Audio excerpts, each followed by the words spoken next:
Hi everyone, it's Justine. Every once in a while, I need to question what I'm doing and reorganize my life. Otherwise, I tend to end up in a sort of hamster wheel that I can't control, and it feels like a cluttered mess. So this video is about how I'm simplifying my life. I'm getting rid of the noise and the clutter. I always say I'm a minimalist in progress. I think that minimalism isn't just about owning less than everybody else, because we all have different situations and priorities. It can't really be compared. For me, it's focusing on what is important for me and only that. So I'm trying to apply that minimalist mindset to every area of my life, not just physical possessions. And as far as I learned, there are 4 areas to deal with. Number 1, getting rid of the mess around me, aka clearing my space. This is what my home office looked like a couple of weeks ago. What is this? A steaming station that I don't use anymore. Rests of AIN codes. The last delivery of jewelry. Rest of fabric from the Adele tops in black. Whatever is in that box underneath. Yeah. And when you think that to film this, I need to be standing there. It's dramatic, yeah? It's dramatic. Let's not even talk about the desk itself. I do not have an explanation for how it got that far, but this clearly needs intervention. I would step over the mess, be annoyed with it, but it'd still be there the next day, you know? Until that one day where I decided that I wanted to see my floor again. Realistically, I needed an extra shelf in the room, so I ordered one. So we have the wooden ones, we have the white ones, we have the big ones. We have the different pieces ready to go. Ta-da! At the end of Operation Shelf, as I called it, the floor was clear. I either found a place for the things on the shelf or I got rid of them, and I could finally walk on my floor again. Next step, sorting out the clothes that I haven't worn last year. Here's the thing. Last year I was thinking, this is a special year. It doesn't represent the way I usually dress. If I don't wear my clothes this year, I will still wear them next year. Now I changed my mind because a year and a half later, I still haven't worn those pieces. So now I'm donating all of them. They will get a new home and they will stop sitting on my shelves. Another thing that always bothered me was the TV. A TV is an ugly object in a room, I think, and all the cables and everywhere. So now the TV is gone, and instead I have a projector in its box. It doesn't have TV channels. I can only watch movies with it. And since it needs to be built and connected every time, I just watch less movies. More free space and more free time. 2 birds with one stone. Since I was at it, I also sorted out my old US Vogue magazines because I always thought I will want to reread them one day and the photos are beautiful, but I'm not doing it. So I'm donating these to a fashion school in Berlin so students can cut things out, and use the images for their mood boards and for their portfolios. Next point, after the mess in my home, I had to take care of the mess in my head. Do you have these phases when you think there's just too much in here? Like you have your email notifications, everything that's happening at work, private stuff, everything that's happening in the world on the political level. And you just think, too much information. And I just want to hear silence. So I turned on my notifications on the phone for my emails, private and professional. And I also erased the notifications for news. I was on holiday in France. And this is how much I've used my work phone. An average of 1 minute per day. And for the first time in a long time, my brain had a break, and so did my Instagram. I'm a terrible influencer. Then once my head was decluttered and at peace, I felt like starting morning pages again.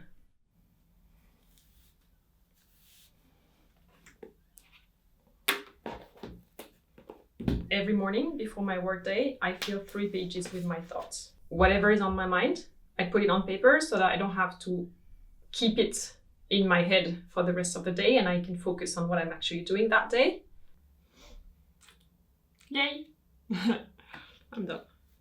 I'm done for today. And once I close that notebook after the exercise, once the 3 pages are done, my brain feels free. It's really like a reset every morning.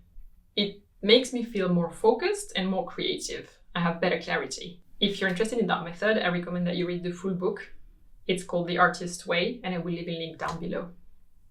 I said that I see minimalism much broader than just reducing physical possessions. I think decluttering your mind, as I just explained, is at least as essential as decluttering your space.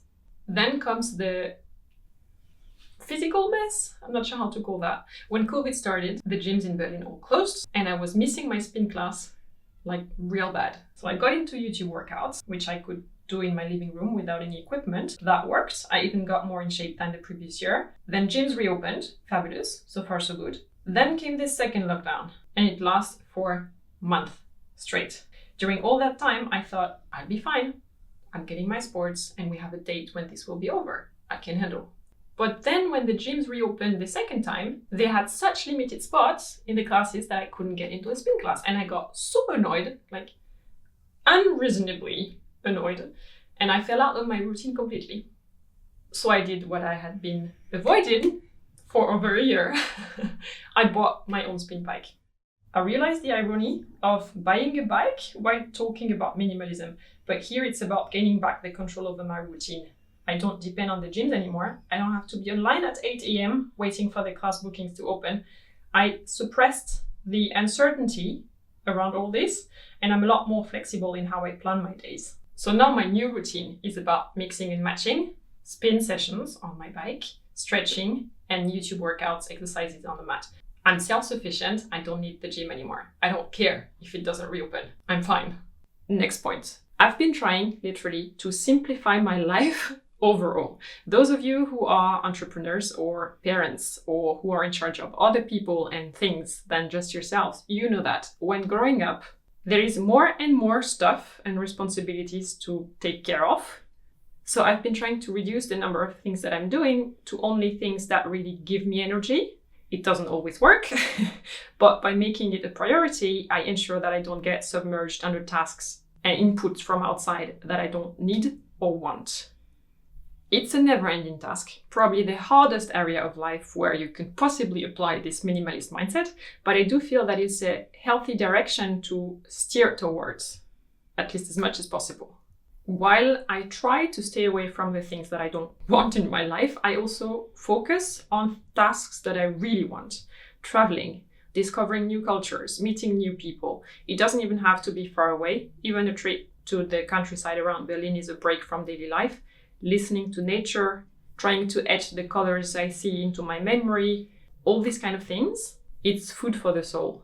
And if I can't travel for whatever reason, I can still go to museums or be a tourist in my own city. I love to do that, preferably alone, so I can really focus on everything that's happening around me and soak it all in.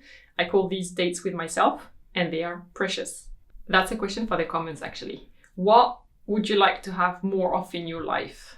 Or put differently, what would you do if you had 2 or 3 hours of me time? You time just for yourself. As a minimalist in progress, I think that collecting memories rather than things is wonderful. It makes me smarter without taking up any space in my home. I talked about sports being an essential factor for me, both physically and mentally. And I want to tell you about some sports clothes that I'm using often, especially since I got that bike. The brand is Organic Basics. It's a Danish company. They're very specific about the materials that they use. And for their sports range, they use recycled nylon. So to give you an idea, the production of recycled nylon needs 80% less water than virgin nylon. So it's much more sustainable. The pieces are stretchy. They don't have side seams, which is very comfortable. They're good to sweat in because they dry super fast, and they're made in Europe. So you can be sure that the production does not involve slave labor or anything like that. And the range keeps expanding. Now they have 4 lengths for the bottoms. They launched this crop top, which you see here, and my 2 favorite sports bras. This one is made for low impact activities, and this one for more support. Every design in the line now comes in 5 different colors. Since I'm a fan and Organic Basics is sponsoring this video, if you follow the link in the description and use my discount code at checkout, you will get 10% off your order. There is no minimum order amount. The discount works on the sports range that I just showed and on everything else on their website. If you feel inspired by this video, thumbs up. Thank you very much for your support. There are several videos coming your way this month on the channel, so if you aren't subscribed yet, now is a great time. And if you want to dig deeper into that topic of minimalism, here is a video about things that I completely stopped buying a couple of years ago and that I didn't miss in my life at all. Minimalism is a process. It's really a journey. It's a long one, but it's absolutely worth it, in my opinion. I'll see you very soon in a new video, and until then, take care. Bye.